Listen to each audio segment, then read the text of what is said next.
खबर है यूपी के प्रतापगढ़ से, जहां पीसीएस एसडीएम के पद पर चयन होकर तैनाती के बाद स्वागत समारोह का आयोजन।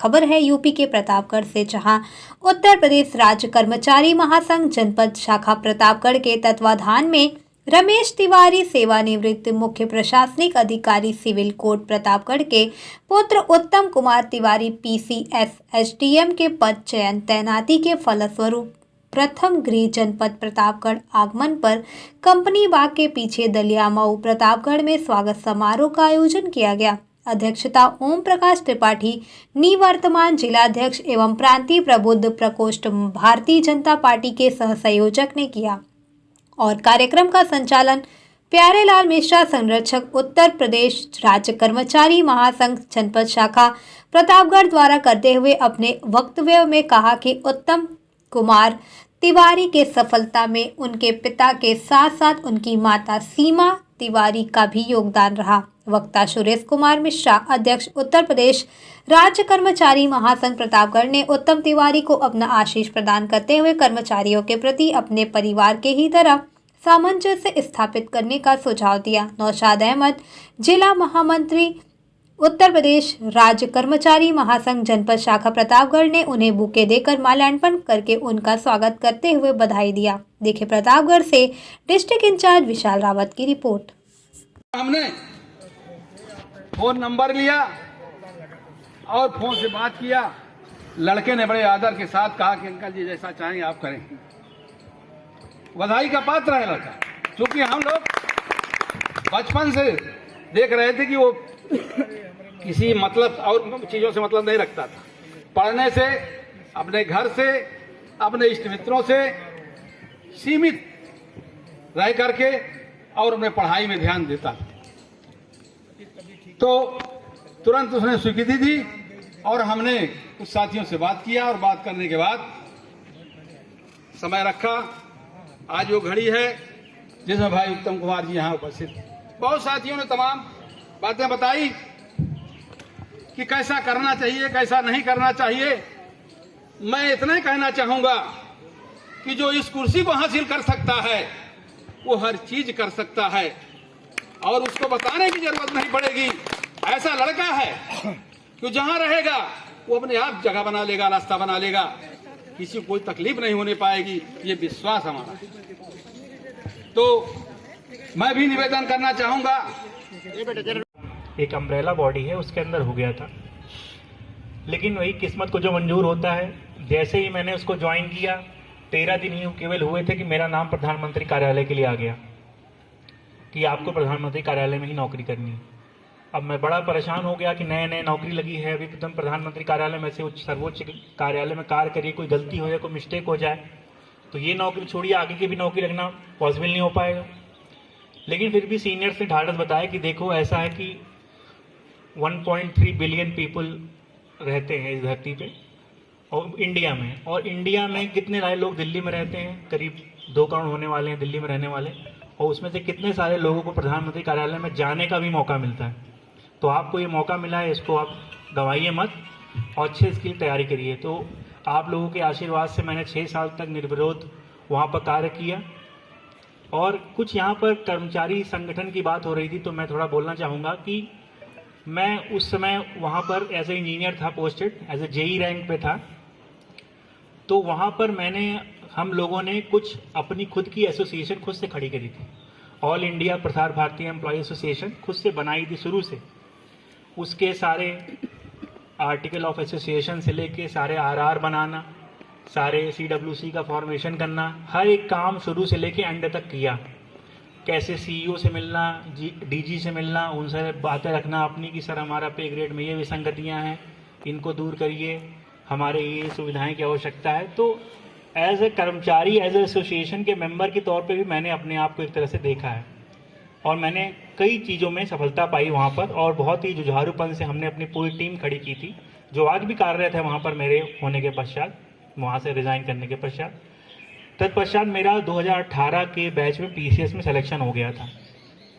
उस पीसीएस में सिलेक्शन मेरा हो गया था, लेकिन कुछ नंबर कम होने की वजह से मुझे एसडीएम नहीं मिल पाया था। मुझे वाणिज्यकर अधिकारी, जिसको कमर्शियल टैक्स ऑफिसर बोलते हैं, उसमें मेरा सिलेक्शन हो गया था। पूर्व में उसको सेल टैक्स ऑफिसर बोलते थे। तो मैं 2021 से सेल टैक्स ऑफिसर ज्वाइन कर लिया था। पहले गाजियाबाद में था और प्रेजेंटली अभी मथुरा में पोस्टेड हूँ। लेकिन मैं लगातार, जैसा कि अंकल जी ने कहा, कि मेरे अंदर ये इच्छा थी कि जो भी पीसीएस का सर्वोच्च पद है उसको प्राप्त किया जाए।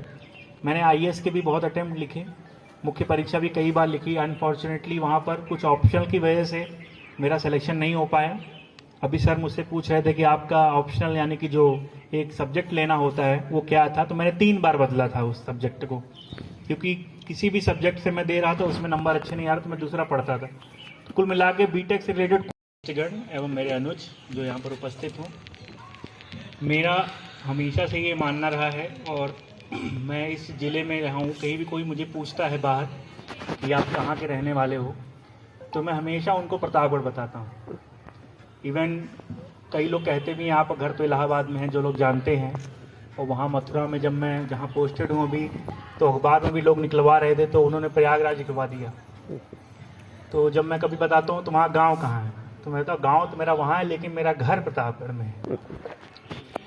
तो जो भी मैंने इस ज़िले से, इस मोहल्ले से सीखा है वो ये है कि कितने भी छोटी जगह में आप रहें, कितने भी कम संसाधनों के साथ रहें। यहीं पर अंकल जी बैठे हुए हैं, यहाँ पर केवल 2 वायर हुआ करती थी और एक बल्ब जलता था, तो उस बल्ब में हम लोग पढ़ नहीं पाते थे, तो बल्ब के साथ भी लैंटेन जला रहता था। ऐसे हम लोगों ने पढ़ाई करी है यहाँ पर। और इस मोहल्ले में यहाँ जहाँ बैठे हैं, कैसे कैसे ये सड़क से लेके सब कुछ बना, अगर इसको पूरा रिवर्स गियर में लगाया जाए तो लगेगा कि यहाँ पर जो उपस्थित लोग हैं इन्हीं लोगों का 99% योगदान है।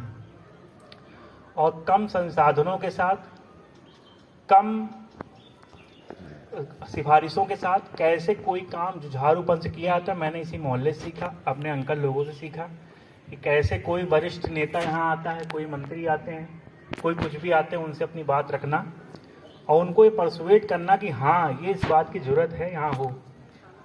तो वही बिजली की छोटी सी बात से आप सोच लीजिए कि जहाँ पर पढ़ने के लिए बिजली उपलब्ध नहीं थी। जब मैं कभी जाता हूँ कहीं दूसरी जगह, मैंने तो बहुत जगह किया है, संक्षिप्त परिचय आपको देना चाहूँगा कि मैंने यहीं सेंट फ्रांसिस स्कूल से अपना 5वीं तक पढ़ा, उसके बाद सेंट एंथोनी से 8वीं तक पढ़ा, उसके बाद मैंने राजकीय इंटर कॉलेज जीआईसी से अपना 12वीं तक किया था। वहाँ पर हाई स्कूल इंटर दोनों का प्रथम स्थान पाया था मैंने।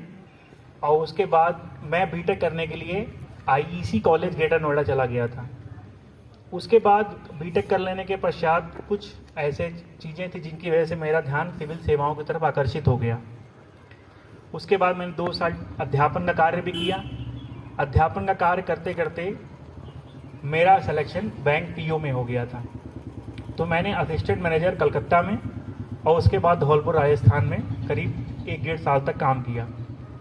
उसके बाद चूँकि मुझे आईएएस का पता लग गया था, आईएएस के बारे में मुझे आईएएस की तैयारी करनी थी, तो मैंने वो नौकरी में, चूँकि मेरे पास पढ़ने का समय नहीं मिल पा रहा था, तो मैं उसमें दूसरी नौकरी उसी समय मेरी लग गई थी प्रसार भारती में, जो कि आपका एसडीएम के पद पर चयन होकर वापस गृह जनपद के आने पर समारोह के अध्यक्षता कर रहे हुए पूर्व जिला अध्यक्ष ओम प्रकाश त्रिपाठी जी, उत्तर प्रदेश राज्य कर्मचारी महासंघ प्रतापगढ़ के संरक्षक श्री प्यारलाल मिश्रा जी एवं पेंशनर एसोसिएशन के अध्यक्ष मनोकांता उपाध्याय जी एवं अध्यक्ष श्री सुरेश कुमार मिश्रा जी एवं फेडरेशन के अध्यक्ष मोहम्मद अब्बास जी। हर पिता चाहता है कि हमारा लड़का हमसे आगे जाए और इसी क्रम में रमेश तिवारी जी ने अपने मेहनत से, लगन से जो कुछ भी पढ़ाया लिखाया, संस्कार दिया, उसको हमारे उत्तम कुमार तिवारी जी ने अपने कठिन परिश्रम से सफलता प्राप्त करके अपने पिता का, अपने परिवार का और पूरे जनपद का नाम रोशन किया है और हम उनको हार्दिक अभिनंदन स्वागत करते हैं और भविष्य के लिए बड़ा से बड़ा पद मिले और हमारे कर्मचारी के लड़के हैं, इससे बड़ी खुशी की और कोई बात नहीं है। साथ ही पूरे जनपद का नाम रोशन किया है, इसलिए मैं उनका स्वागत करता हूं और ईश्वर से प्रार्थना करता हूं इसी मेहनत और लगन से आगे जाएं और भी आगे जाएं, जितना हो सके आगे जाएं। क्योंकि उस पद से सुशोभित हैं, वास्तव में तमाम कठिनाइयां आती हैं सामने। भाई केपी सिंह ने बताया कठिनाइयों के बारे में, तो उस पर ध्यान तो देना पड़ेगा। लेकिन हमको विश्वास है कि ऐसे बच्चे में प्रतिभा है कि वो सारी चीज समेट कर चलेगा, इसमें कोई दो राय नहीं है। हमको और ज्यादा कुछ नहीं कहना है। मैं इतना ही कहना चाहूंगा कि आज जो मोहल्ले का नाम रोशन किया, जिले का नाम रोशन किया, एक नहीं दो जिले का नाम रोशन किया, इसके लिए वो बधाई के पात्र हैं। और हमेशा पदोन्नत पर जाते रहें, ये शुभकामनाएं हम लोगों की है, सारे मोहल्ले वासियों की, सारे जनपद वासियों। भाई यहाँ पे तमाम कर्मचारी भी आए सब, वो भी इसी बात के आशीर्वाद दिया कि भाई आप पदोन्नत पाते रहें। तो मैं चाहूंगा कि ईश्वर से कामना करूंगा कि आप जहां रहें खुश रहें। और इस समय इनके पदोन्नत में इन्हीं का नहीं है, आप इन्हीं की यहाँ इनका हाथ अकेले नहीं है, पत्नी का भी यहाँ से मैं उसको भी धन्यवाद देना चाहूंगा जिसने सहयोग किया और ये यहाँ तक पहुंचे।